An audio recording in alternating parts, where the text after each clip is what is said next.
Yo, you're tuned into Mid-Atlantic Jams Presents here on Thursdays at noon on WRIR, LP 97.3 FM. This is DJB, Rice. Hopefully everybody is well out there. We have a very, very special guest in the building in WRIR Production Studios, the homie Mutant Academy representative, Yaper representative. I see the sweatshirt over there too as well. Scheme team representative. Kahuna, what's good, Joe? Big block back. Big block back. Okay. BBB. Big block business. Big block business. Hey yo. Big block bureau.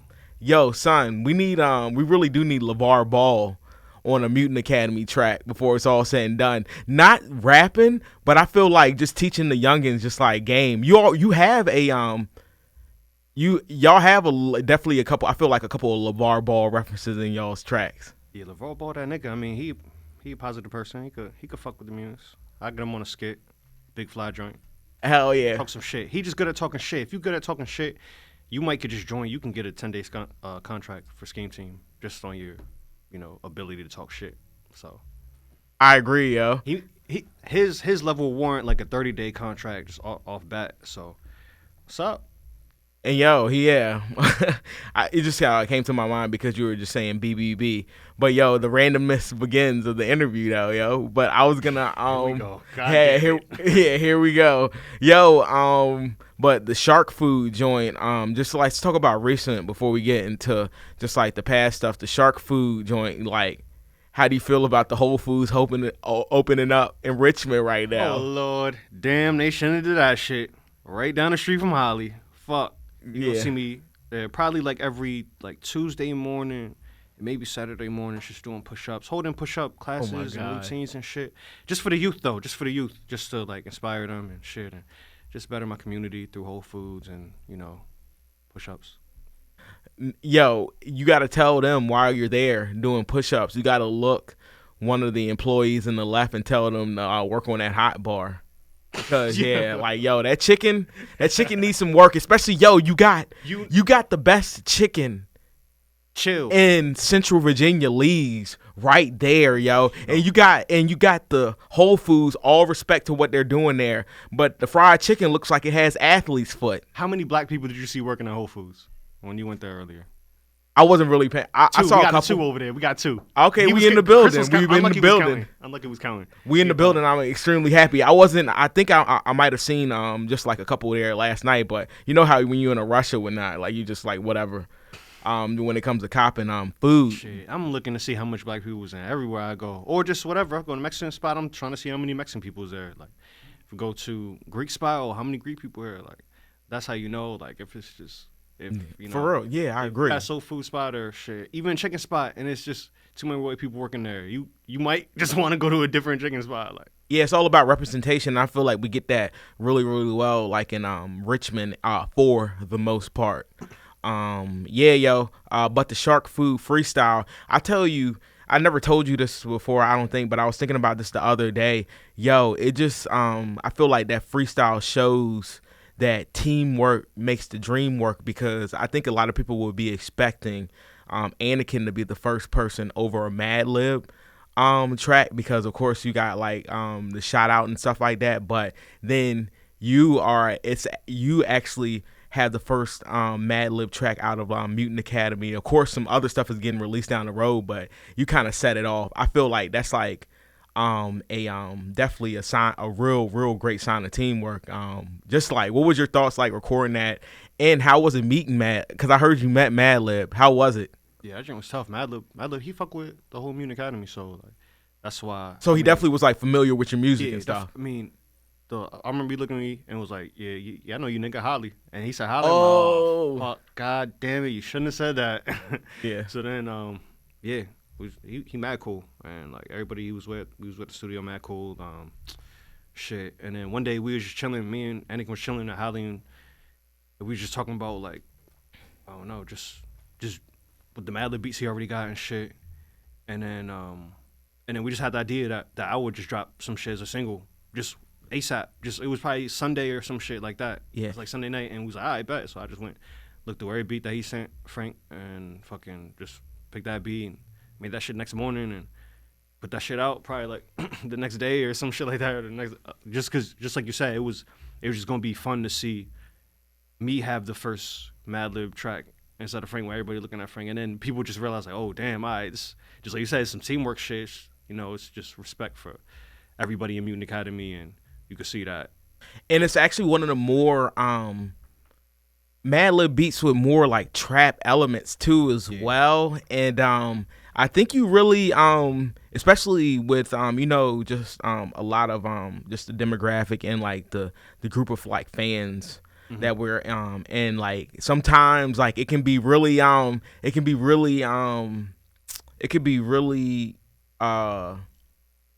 like interesting when you delve into that area, or it could be really like it could be like kind of like deep waters when exactly you do that. You know what I'm saying? It could be a little bit. It could because the fans be tight because they be like, yo. It could be a little bit tricky, you know. Sounding Madlib shit, and then they'll get tight. But like, I feel like you do well. I feel like you do well with that, though. Yeah, definitely. I mean, I was trying to I be trying to throw the fans off all the time, just like how we try to throw the fans off with me, just throwing that single out there. Try to throw it off with it being a trap. And beat. And then people on the internet would just think like, damn, it's not no real Madlib beat or some shit. Like, it's just funny, like just the fans like what they want and what you give them, and then. You just kind of got like give them shit that they want and then throw them off guard again, because you know you don't want to be too predictable with the shit. And but that joint is OD funny because I think he made that joint on his like iPad or iPhone or some shit. And then you're used to that too as well, because you have like I feel like a past when it comes to some of your projects, like that Big Bad Kahuna joint that came out like back in the day or not. Like you have homework. You have experience. You homework. No, I mean, I try. But when it comes to just like production, you have like experience in that. I just thought about that Hibernation joint off of Ocean Grown too as well. Like that was like really on some like trap, like it was like a trap sounding song too as well. Exactly. So yeah, I've been doing that for a long time. When I was making that joint, every time I rap over trap beat, I'm like, damn, I just did this shit like 1,000, 2,000 times. So I gotta try to every time I do it, just try to make it something different and something new that I like for myself, just so. It could be interesting to me because I don't want to, you know, do the same kind of shit that I done did a couple times already. So try to keep it interesting. I rapped over this Young Jeezy beat the other day. That shit is retarded, OD. And like when people hear that, like we gonna reference. I don't know if when this interview coming out, I'm like, damn, like I ain't expect this dude to sound like that. Like I just try to separate myself from people in the underground for real, like or anybody for real, like just to be able to rap on a Madlib beat, trap Madlib beat, and then some fucking unlucky beat with no fucking drums or some shit Toby Blunt's beat. Yeah. Then go hop on some Best Friend shit. There's all types of different kinds of shit. Just try to like be a chameleon with it. And I was gonna ask you too. We touched on the Big Bad Kahuna project. What was the first like Kahuna project like period? I would say. You don't have to, and I was going to ask you this, did you ever go by another name besides Kahuna? And yo, be honest. Did you? Yeah. Yo, I want to hear them. All the names, shit. I mean, just back when I was like starting just on the internet, just writing raps, text battling on the forums and shit, went by so many different names like Abilities, Mobster. Abilities. Some other joints. I like that. Just mad shit. I just like want to do something, I think it was some... I can't even remember why I got that name. I used to like I had one name that was Zen. We know Zen, but Ability sounds like he could have a Ruckus Records contract. Yeah, exactly. For real. Yeah, that was some OD underground shit. I was heavy on underground shit even more than I am now back then. Like on some like idea shit and all types of shit. Atmosphere shit. What else? I don't know. I'm missing a lot. I dropped a project under John Luke Von Draper EP that I just produced. I think I produced most of that shit. That was probably like 2009. Then LVVA is the first Big Kahuna OG joint. That was like 2012, 2013. And I had some of my production on it. Just some people I knew from the internet, Richmond. Just people that was throwing me beats. Just that's when I was like starting to put out singles and shit. And people was like, oh, damn, this dude kind of nice. Like, I like this voice, I like BC rap on. So people was just looking out and showing love. And I was like, oh, yeah, let's work. I'm trying to put some shit together. So just did that. And that was just like me trying to test shit on the internet, because at that time it was just like I was really just working. I was in school, probably just got out of school or some shit, and I just want to take this shit serious for real. So I'm like, damn, let me rebrand myself because I was always in a group, always rapping with other people. So that's when I was like, all right, let me just do this shit myself and try to make as much shit by myself as I can and really figure myself out. And then I knew with the name Big Kahuna OG, I knew if I could figure myself out and figure the sound out, it would be a rap. Yeah, because speaking of rapping in the group, I see you got the Yaper sweatshirt on, like I mentioned earlier. Your group Yaper, it consists of Mars and Chapo, bro. Yeah. Deuce, Lido, myself, Gutter. And you still be rapping with them to this day. They're dope. They pop up on Stray Man Chronicles. He was on that the joint with the horns. It was like, I'm not even gonna try to do the horns. It's like you talking about 2 Piece Chicken? Yeah, people love that shit. Oh, I love that. People love that song. He bodied that joint. And then off of Scooby Snacks, Swiss Cheese. Yeah, Mars was on that shit. That was a joint. Yeah. Okay. He was on Sky Crime. I think first track on Sky Crime. Okay. Rap game, kill me, give my songs to my brother. That shit, the intro. That's my real brother, and he was on the Bulls versus Lakers joint on there. So, for sure, Sky Crime is definitely a favorite with a lot of people and joint like that. A favorite full of. I feel like that was a lot of wasn't that a lot of like that and Kahuna Cartagena kind of like a little bit of like Lucy's kind of like put together into like kind of like albums of stuff that didn't make other things, but they were still fire songs. Like some of like I feel like your best work like that. We're going car bomb shopping. Yo, you gotta listen to that song at like 5:45 a.m. in the morning with some grape sparkling cider. Yo, yeah, you do, yo, yeah, that with the with your beloved significant other, you know. So that's gangster. Yeah, it is, yo. That's the kind of feeling I want that song to have. And that all them drinks was just loose tracks I've just been making over the past 2 years and shit. And I was like, yo, I need to put some albums out because, I don't know, I probably dropped Scooby Snacks after that and then chilled. And then I was trying to drop Sky Crime for a long time, like probably like a year or two. And then Frank just, like, Anakin just hit me up, was like, yo, you just need to drop that shit. And I was on the way back from Buffalo. I'm like, all right, I'm going to upload that shit today. And then I just got back, mixed that shit again real quick and upload that shit. And then the same shit, I'm like, oh, yeah, that shit was received well. Then I just made Weapon Ox and try to just release it a different way to test out or, play around with releasing the shit. And after that, Kahuna Cartagena. And after that, I was like, all right, I'm good. Let me just focus on some like real album shit again. Yeah. But all them drinks got. On a side note, I just started a Scooby Snacks line. West Side, Buffalo feel like Fly Guy, and Virginia feel like Tyrod. Y'all just seen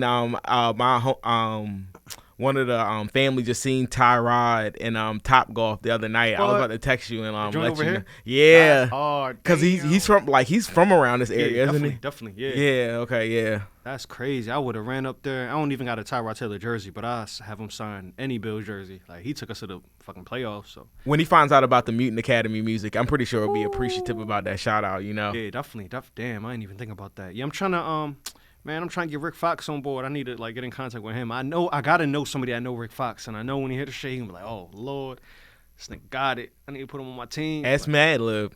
Yeah, for real, yo. I'm gonna ask him. I feel like I should have.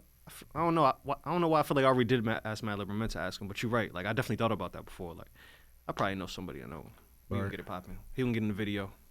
Word, no doubt. And yo, let's talk about just the mid 2010s, yo. Just like how was the being in the scene out here, because I know you had I remember you popped up on a couple of joints the primetime spitters and the what I need, yo. Those are songs. I feel like those are like, yeah, those are definitely like classic like records to just like this just to this like Richmond era like and shit like that. And just the lines in there. So you did that, and also you how did that relate? Like how did you link up with Concept? Let's talk about that first. Yeah, shit. That happened. We just end up knowing kind of like some of the same people in the West End and shit. So I just met him through some other people I knew, and then like I knew him and Lyrics was rapping and shit. So yeah. I was chilling one day. I probably went to go sell them some bud, and then I had some shit playing in my whip, and they was like, "Yo, this you?" I'm like, "Yeah." They was like, "Yo, this shit calm. Shit, all right. Shit, tough as hell."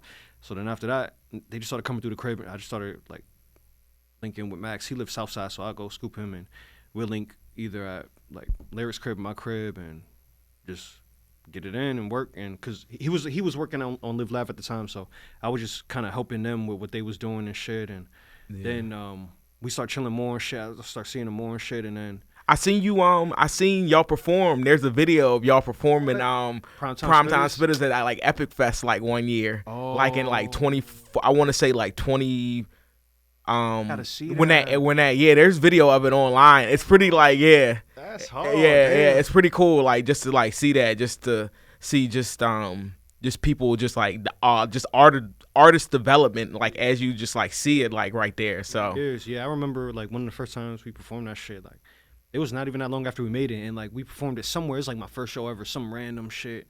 Opened up for this dude Rob Banks, and like mad people at the shit knew the words. I'm like, what the fuck? Like, this is just only on SoundCloud. Like, and this is like 2010, probably 2011 or some shit. I'm like, god damn, these niggas really listen to this shit, like on some local shit. And that's really the first, just really view I got into like, just people being receptive of the shit, like in person. And then I'm like, damn, that's crazy. Like, that's how I can tell you were a smoker. That definitely was like 2014, 2015. What? Nah, like, what's Primetime Spitters that? It was a little early. Oh, okay, never mind. Cause it probably got re-released before Operation Live Laugh. Yeah, exactly. Okay, yeah, I'm wilding. Look at we had that. We put out as a loose single, like probably a little after we first did it for real. Like, that shit was doing numbers on something. I remember as far as like what I had at the time and shit, and I was seeing like just getting mad numbers. I'm just like, damn, this shit got hard. Like. What happened next after that? Because I know you moved to back to Buffalo for a little bit, didn't you? That's exactly what I was gonna say. Yeah, a little after that, I just moved to Buffalo and shit, just cause, like my job contract was about to run out and shit at Wells Fargo, and I was just looking at jobs in Buffalo and Richmond and shit, and then I just started getting calls from Buffalo first, and my mom was already up there, so I'm like, shit, let me go up there. I ain't really care to stay in Richmond or Buffalo or do whatever for real. I was just trying to see what was good. It didn't really matter, so. I just went up there, was chilling. I went up there, it was probably like October, September, shit was dumb cold. I'm like, fuck. But it was sweet, like living downtown Buffalo. So I'm like, yeah, I fuck with this. And I got a job up there. And I was like, fuck it. And then after a while, after that winter, and after the winter after that, I'm like, shit, I need to get back to Richmond. This shit is too much. Fuck. So then I got laid off and shit. Like the whole fucking kind of building, like our little branch, just got like laid off and shit, bought out by a new company and shit. So I'm like, yo, that's perfect time. And that shit happened in September. I was trying to leave before the winter anyway. So I'm like, yo, that's a blessing. I'm supposed to go back to Richmond. So got that check, and I'm like, oh, I was out like probably the next couple of days after that. Like I just packed all my shit and just went to Richmond.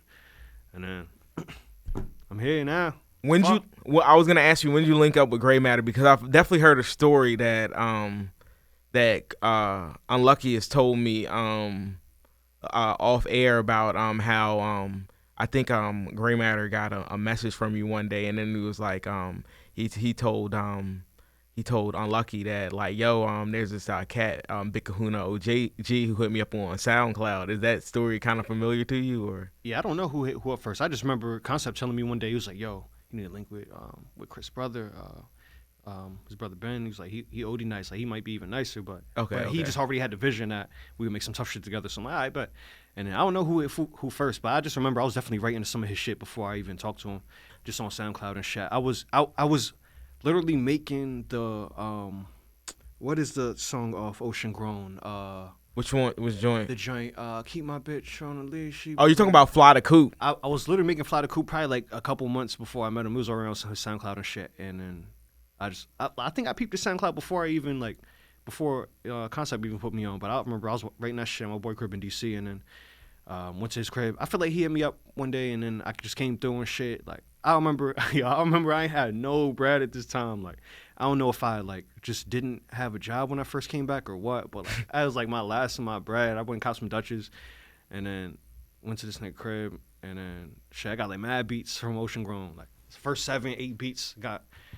You can tell, dude. Like, that shit was like instant. I'm like, damn, all this shit's hard. Like, we might as well go into it now. I was gonna ask you about just like the satellite syndicate shows in a second, but yo, the Ocean Grown, those first 7 or 8 tracks, like it really feels like the whole album is like amazing, but I feel like you really get those now and never you really get those now and never vibes. Like I really got to do this. Like this is like really go for time, real. or we're about to go back to like school and get like just like regular like jobs because just the Praying Mantis song and then just like Mach 10 and stuff like that. And then the stories I hear, tell people about just like the recordings of Ocean Grown because I heard y'all like had to rent out some rooms. Y'all had to rent out some rooms.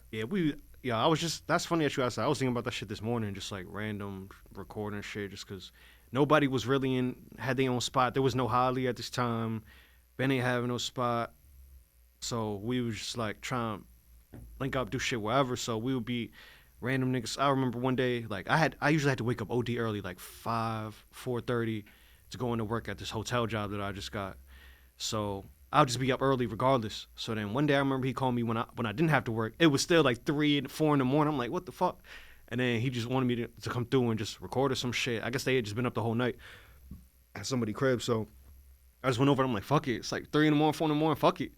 And I just got up, went over there and I think we recorded 10,000 hours. Like, the bonus track off of Ocean Grown, you had to get the cassette. Yeah, like out of nowhere, like you got to get the cassette to get that shit.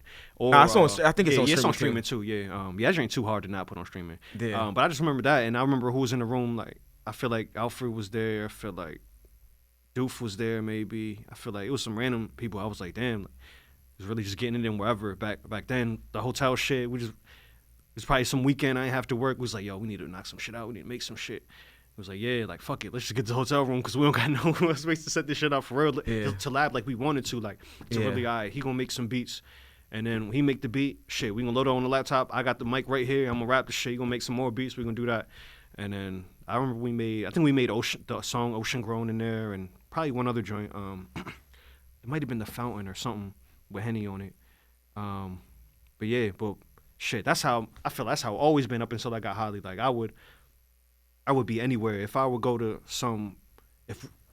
anywhere, like my friend's crib, girl crib, we about to go party, pregame, I'm bringing a mic there, I'm bringing a mic anywhere. I'm trying to go recording some shit. Cause I was really trying to I wasn't really trying to be a leader, but I was trying to lead by example and shit back then and still to this day. So shit, if people see me going at it hard, people gonna be like, oh yeah, we gotta do this shit. And around that time, like, when I was with Yaper and shit, I was trying to make a double disc album called the Yaper Tape, which is out. But I was trying to make sure everybody was on that shit. So I'm making a song every chance I get. And whoever around, you get on this, we good. Next track, I'm start that joint, get the hook verse. I need you on this to sound good? I bet. We just steal mad beats from YouTube or some shit that nobody really ever heard. Yeah. And then just put that shit together. But shit, I always been on some, try to record anytime, anywhere, everywhere. So luckily we got Holly now and it's easy. And it's kind of just fall through and it's kind of wild some of the beats that y'all have that were kind of like Lucy tracks. Like I remember What Can It Be? It would wind up on Scooby Snacks, like the bonus track version. But like I remember that was like a Lucy like floating around Ocean Grown, and that shit didn't even make the album. And that was like that shit was like extremely fire. Yeah, we put that out probably I think we recorded it after like a little after we finished it, and then we're just like, shit, this shit hard. I'm about to just put this shit out. Fuck it. Put it on SoundCloud. Yeah, y'all put that out. Y'all did that with that So Different joint too. You and Henny. Yeah. Yo, I was just going through my phone and I seen the cover art for that the other day. I'm like, damn. I think y'all might have took that down. I don't know. I got did Fly Anakin produce that shit? Yeah, he did. He did. Got some talent in the academy, but yeah, that shit is that's So Different joint is a classic on the low. I don't even got that many songs with Henny, so I need to go back and put that shit on my phone. Yeah, I tell you who you have like a good handful amount of songs that I feel like y'all are I feel like a really good duo. You and Robert Lou, like y'all got Hibernation, and then you got the joint off of the solo album too. And then the shit off of Camouflage Dawn. Yeah. A joint on Black Neon. Joint on Black Neon was tough too. Yeah, the solo joint. Yeah, that joint was super ill. Camouflage Dawn, which needs to be on streaming services. Yo, for real, I've been trying to put on streaming services for like a year, but I gotta cop the tougher version of like the subscription for DistroKid, because I got like the pro joint, but I need the joint where you could have like all the artists and shit, like the joint that gets you like access to 20 artists, because my joint is already filled out. If you can't, like, if you got the cover art, like, let's say Ozark on the cover, So then I tried to put up, and it was like, nah, it need to have Ozark name in this shit too, like when you upload it. But my shit is already filled out. And then they said that I need to switch the whole cover art because we made it like a movie. And then they ain't fuck with any of like all the captioning and shit at the bottom, all the credits and shit. Yeah. So they was like, we need to make a new cover. I'm like, oh damn, fuck this shit. I don't know. I'm gonna figure out something. Nah, I agree. That joint is classic. I feel you. I was listening to it the other day. I'm like, yo, this shit kind of timeless. It feel like you got a little bit of the I feel like you broke the fourth wall a little bit there, and I appreciate that because definitely folks need to hear that. People definitely need to hear that for real. For real, yo. But it's also crazy how y'all were just had all this like just talent that just was around Richmond. Of course, Alfred, Yoga Muffin was a part of just sound funny to say the shout artwork. Yeah. Big ups to him. Definitely big ups to him. He's been doing this thing with holding events around town and ish, and then doing y'all's artwork too as well. Yeah, definitely. He helped out a lot on Scooby Snacks. Yeah, that Scooby Snacks joint. That's just looking at the cover make you cry. So shout out to Yoga Muffin. Yeah, definitely for sure. And definitely here with Big Kahuna OG here on WRIR 97.3 FM. And yo, let's talk about just like other things too. Describe the importance of just like the satellite syndicate shows then. Shit. That shit really gave I know it gave me a platform to just like practice my shit, perform, try to get an audience, try to get fans. It gave us the opportunity to try to get fans in person and peep how it works and if it can work and what sounds good live and shit. And that shit. I mean, that's like part of the reason I came back to Richmond for real. Like, I didn't know about Satellite Syndicate when I came back, but I knew like when I was leaving, I'm like, damn, we just started doing more shows and shit around 2013. And then I left that, go to Buffalo, and ain't shit popping with hip hop. I mean, shit popping. So I'm just making my own shit every day, waiting to come back and then try to see what's good. And then came back and shit was even more popping than I thought it was. And then just performing at the Camel and shit. I don't know, that shit is crazy. Like that.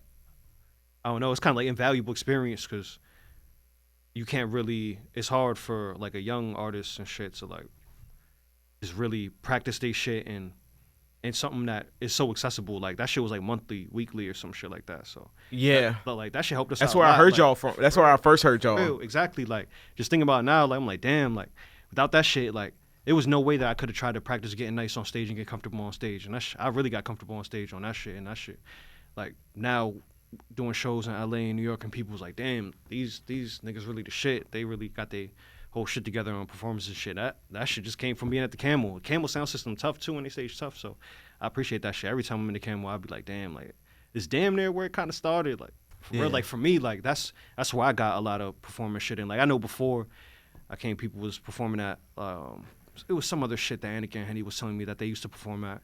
And house shows a lot too. House shows a lot. Did a lot. Satellite Syndicate did a couple house shows too, and like the Pink House shows and shit was lit.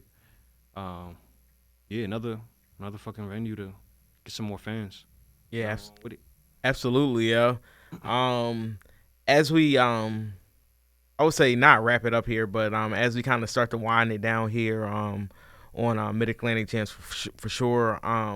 Yo, some of the best I feel like Kahuna songs, like I gotta say Draco Malfunction is definitely might be in my top 3. A lot of Kahuna. Like yeah, yo. It's too crazy.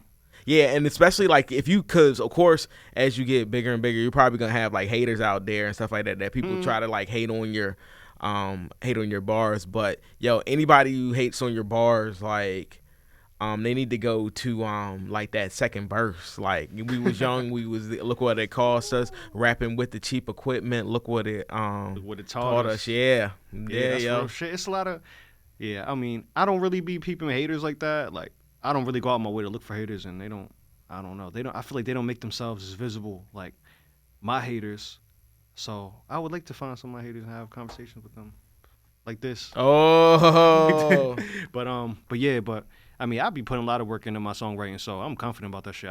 Even if somebody did have anything to say about my songwriting, I brush that shit off just because everybody entitled to their own opinion. So it's plenty of people that's nice that I don't like and I don't listen to. Yeah. even the most lyrical people got the craziest bars. I don't listen to them. I be listening to Max B every day. What the fuck? Like, I don't got that much time. Like, it's a lot of Max B songs and shit. And he's definitely heavily influencing this new young generation. Definitely. He got Total Package. That's what I be trying out. Total Package and shit. Yeah. He said some song. He was like, got the bars, got the. He said something. Got the bars, got the looks, got the flow, got the attitude. Only thing I'm missing is the tattoos or some shit like that. And I tell you what, I tell you what's hilarious too. This man, because you know, Jim Jones, he had, I forget what the it's Gotta Get Down with the Dipset. It was that video, but Baby it was Girl? Baby Girl, yeah, and then it was G's Up. Yeah. Out after that for a half sec for like Jim Jones verse exactly, because it had Ben Chavis in the background. But like Max B wasn't having that. Like it was funny. My homie put on Max B's version of G's Up. That video. That shit hard. That shit hard. Yo, but it's just the amount of like low budgetness to it has like an incredible charm to it. For real. Like all that shit is very nostalgic. Like all that shit, that era when he was chilling with Max. I mean, when he was chilling with French, and even when he was chilling with Jim. Like I feel like anytime Max B was on camera, that shit was funny because I don't know, it's certain energy about him. Like you ever seen a Complex joint when they was in his crib? And it's like this black dude from Complex interviewing him. I probably had. I haven't. I can't remember. He was talking about like how he's about to have Beanie Siegel come through and record. No, I ain't and seen he that had mad joint. snacks for Beanie Siegel. Like No, so I much need to go home and candy watch shit. this. Like it was retarded. Like that's just a funny dude. Like shout out Max, free to wave, Big Avell, Silver Surfer, Wavy Crockett. And I was gonna ask you too, how did the deal with Fat Beats come about for Hollywater, and can we expect any more projects on Fat Beats records in the future? Yeah, that came about because I mean shit. Backyard Boogie. I mean, I feel like Obliv just had a relationship with them, so they, worked with Anakin and put out Backyard Boogie. So after that, they hit Anakin up again. Maybe, man, this is probably like middle of 2018. Like we already had Hollywater done. We was chilling. It's probably summer. I don't know what time during 2018 it was, but they hit us up. They hit Anakin up and was like, yo, y'all got anything new that y'all want to put out? We're like, shit, we got a whole album chilling. So then it was like, I bet, and then just put this shit together, paperwork shit, and it was real easy, something like that. So I mean, hopefully we got something else playing with them. I don't really like. We was having like debates on shit and whether or not we want to do it and shit, but because a lot of people now they want the artist to own the full shit, so you get all the bread and shit. But we was just trying to work with Fat Beats and have a relationship with them and shit. And so I'm glad we did that. And like I'm not pressed to release anything through any labels and shit. I like putting out all my own shit. But I would do some shit with that. Like having the vinyl like that quick and being accessible is tough. And the fans love that shit. They eat the shit up. And I mean I feel like it helped elevate the status of Hollywater because we ain't know it was classic, and I don't think we would have put the effort into it that they did as far as like just instantly being able to like just have that Fat Beats label on it, have a lot of people look at it. I don't think we would have tried to put as much promo into it, even though we knew it was a good album, but we didn't know it was that classic until it was already out and people was telling us like, yo, nah, this shit gonna stand the test of time. Like everyone sounds crazy shit. So I'm like, damn, I'm glad it was easy on us to do that, like, because we wasn't gonna put that much promotion or that much work into it. I remember I was driving to work one day and I just heard Baggington on Lord Sears show. It was like the world started to go in slow mo around me, like real quick. I was like, yo, what is going on right now? That's hard. But yeah, it was tough though. That's hard. Yeah, that's crazy that the radio's starting to fuck with more underground shit. And I mean, that's a good look for me because I feel like I make a lot of shit that is like good for radio and just catchy shit and shit like that. So I mean, that's, I don't know, like, it's luck and opportunity. So hopefully had a radio on Smash and get some bags out of that, change shit up, change the way people listen to radio. Hopefully, who knows? Word. Maybe we just on the radio for right now. And you got Thug Tier out right now. That's the current project right now. Tell the listeners about that joint. Yeah, Thug Tier, me and Monday Night. We made that joint same time we was making Hollywater, like literally. Like if I wasn't making tracks for Hollywater, I was making tracks for Thug Tier. In Holly. That was like that was when I really first started chilling with Monday Night for real. Like we started making that joint.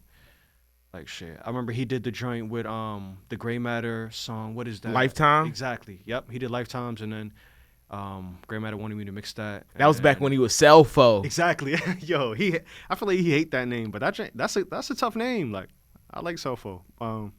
He can do the Madlib like Quasimodo thing. He can go to Selfo. Exactly. We can go back to Selfo. Yeah, if he wants to. We be making up names every single day for ourselves, so he could do whatever we could do. That's the type of universe we try to build. Some shit that's just fun and spontaneous and shit like that. I can't even remember what we was talking about now. Me neither. Oh my God. No. I can't even get back on track. No. We was talking about Thug Tier. Yeah. Yeah. So we were just like before he even lived in Hadley. He's that's my next door neighbor now. But before he lived somewhere probably 20, 30 minutes away. I don't know. But he would come through. I get him come through all the time. We always make some shit, and then he'll fall asleep and leave at like 4 o'clock in the morning. And then like. Shit, sometimes he'll fall asleep at the crib and then we'll wake up and make some new shit instantly. Like Shorty Anthem, we made that during the morning. Like OD, like Ace, like I think we had a plan. Like I don't know if he had a plan to get slumped and stay. I feel like he do that all the time. He just if he gets too smacked, he won't fall asleep. I don't want to put him on blast like that, but I don't give a fuck. I'm put him on blast. He's one of those type of smokers. Yeah, he definitely one of them type of smokers. Definitely. But we made the joint early in the morning. And I can't knock it though. You can't knock it. Exactly. I mean, I feel you probably saying you can't knock it because you probably be doing the same thing. Like I feel like I feel like smoking make me stay up like OD no matter what it is. Yeah, that's kind of weird that you're like you're kind of like around the clock smoker and you have as much energy as you do because I'll be like that shit give me energy. Like when we was making Thug Tier and Holly Water, like if I was we probably smoking I was making sure we smoking back to back because that shit would help me just stay up and make the songs and shit, and other shit we was doing will help us stay up obviously too, like staying hydrated, acid, TV, push-ups. Def Jam Fight for New York. I don't know if we had Def Jam at that time. Yeah, that might have came later. We was probably playing a little bit of 2K, Injustice. Man, what else? I don't know if Fighters was out around. Fighters might have been on around that. Dragon Ball Z Fighters. That shit might have been out. I don't know what else though. Smash Brothers. We get it in. A lot of hands on Holly. But working with Monday night is fun because we be just chilling, having funny ass conversations and turn that shit into a song every time. So. Just try to keep that shit spontaneous, and we got mad shit. We got Thug Tier 2. We've been working on that shit. That shit is way harder than Thug Tier. Like Thug Tier, like that's how I feel. Holly Moore and Thug Tier, them shit's old to me. Like I made them shits a while ago. So if anybody asks me, like I love the projects, but I made so much new shit with Anakin and Monday Night since then. I just like wait till y'all hear the new shit. Like shit is gonna go crazy. Thug Tier 2 is crazy. You got the joint with Danielson that got released. Yeah, Danielson. Yeah, that joint is hard. Shout out Unlucky. That beat is stupid. Jerome Bettis. Yeah. I love sports and when I first met Danielson in New York, I remember I had like Doug Williams jersey on a Redskins joint, and then he commented about that, and then we started talking about football OD, and he was a Redskins fan too. So I'm like, damn, that's crazy. And then we was talking about Sean Taylor and shit, and then after that, he just hit me a couple weeks later. He was like, you trying to do some shit? So I'm like, hell yeah, and then started going through some beats, and I had that song chilling, and I probably made it like a week or two before. I'm like, fuck, this thing probably sound crazy on this shit. Just ended it, because I really wanted to get, I didn't want to get Slim on it, but I did want to get Slim on it, and he's a Steelers fan, but that joint was just gonna be solo at first, and then after a while, I'm like, damn, like I ain't really need to get Slim on it because we already got a project that's done too, and like. Oh wow! So like I want to do some other shit, get somebody else that don't really be on. I'll be on tracks with. So it was good. Like, he bodied that verse too. Daniel bodied that verse, and that joint's tough. We're gonna shoot a video for that too. A mercenary down there. That joint that he has with Futureway, that 70s stripper joint, get a lot of spins up here. Yeah. They got a tough fan base, just like we got our own fan base. They got their own fan base. So I fuck with Danielson. And I think we're gonna do a show in Richmond in a couple months. I don't know if anybody even said anything about that yet, but I'm pretty sure we're going to in May. Thanks for the exclusive information, brother. I appreciate it. I'm breaking shit. Yeah, fuck. And you just broke that the fact that I think you and Anakin are doing definitely a follow up to Holly Water too as well. Yeah, nah. I don't know. We doing another big fly. Okay, another big fly. I mean, there could be a follow up to Holly Water, maybe if. Now Holly Water 2 sounds kind of that sounds like a That sounds like a movie. Yeah, that sounds that sounds like something put out by like. New Line Cinema or something. Yeah, exactly. So, I feel like that's just too big for us to want to tackle. Yeah, absolutely, yeah. But just another big fly joint. Yeah, we're gonna drop another big fly joint. It's called 360 Santana, and it's just him making the beats and me rapping, and It's tough. Like, we made it past, like, it's some new 2020 shit, so. Because he made the beat with Peter's son off of the album. And he's made other shit off of he made Elsewhere Ave, too. Yeah, he made OG Steve Austin. Yeah. He made as we were saying, So Different. So Different. Vag Manifesto off of Chapel Drive. Yeah, the boy does it. The boy really does it. Yeah, definitely does. Yeah, that joint gonna be tough. I just been like, he don't really like to find samples, so I just be looking for all the samples and shit. And we gotta take him to Plan. We gotta take him to Plan 9 and Deep Groove and Steady Sound. He know that. I told him, man. I told him he know. This is what we've been doing for the process. But it's fine though. He's kind of busy being an MC too. Exactly. So we try to make it easy. So I'll just send him shit that I listen to, and I'll be like, if I got a tough song I like I'm listening to CD, like I copped this Mary J. Blige CD, it's like ballads or some shit, kind of like some Japanese best of shit, and they got this one track on there that's on Stella's Got a Groove Back album. Oh, that's tight. So I just got the What's the 411 remix. That's hard. Album from Second and Charles, probably like a week ago. You got the CD or the vinyl? I got the CD. Ooh, like the vinyl was like super rare, but I got like the CD. Like you can ride around with that joint. The changes I've been through with that Teddy Riley remix of that. What? Yeah, yo. Yeah, I ride around listening to Mary all the time. What's the ballad joint? Where'd you get that from? I got that off Discogs, because that joint you can only get it in Japan, so you gotta have some Japanese nigga send it to you. He's willing to part with his mint condition copy. And have you noticed that the price of CDs are starting to go up now? Oh yeah, it's starting to go a lot more. Yeah, yo, I try to I be looking for a lot of CDs now, so I be on Discogs heavy. But I don't really know the CD sections on Plan 9 and shit like that. I was in Barnes & Noble early and I was about to go over there. I'm like, I don't know what they gonna have over here. Yeah. I tell you what, these fools do need that at the end of the day on CD. For real. That's coming. That's coming soon. Like very soon. I think it's definitely up for pre-order now too. Yeah, the CDs will be here, and that joint is a classic, modern day classic. Shout out 30 for doing the cover. And Anakin for bodying that joint. Grey Matter got a lot of crazy beats on there. It's just a gang affair on that joint. Most you're on that joint. Yeah. I was on more tracks than I thought I would be on. That's hard. Yeah, that's some more shit. Just we be recording so much, I be forgetting what songs I'm on. So when the joint come out, it's good to listen back and be like, oh yeah, I remember we did that. Like I done one joint when the people was laughing in the intro when I was talking about people need to turn their phones off and shit. Like that just brought me right back to that moment in Holly. I'm like, damn, I feel like that joint was yesterday. Like it's probably like a year and a half ago or something like that. Yeah.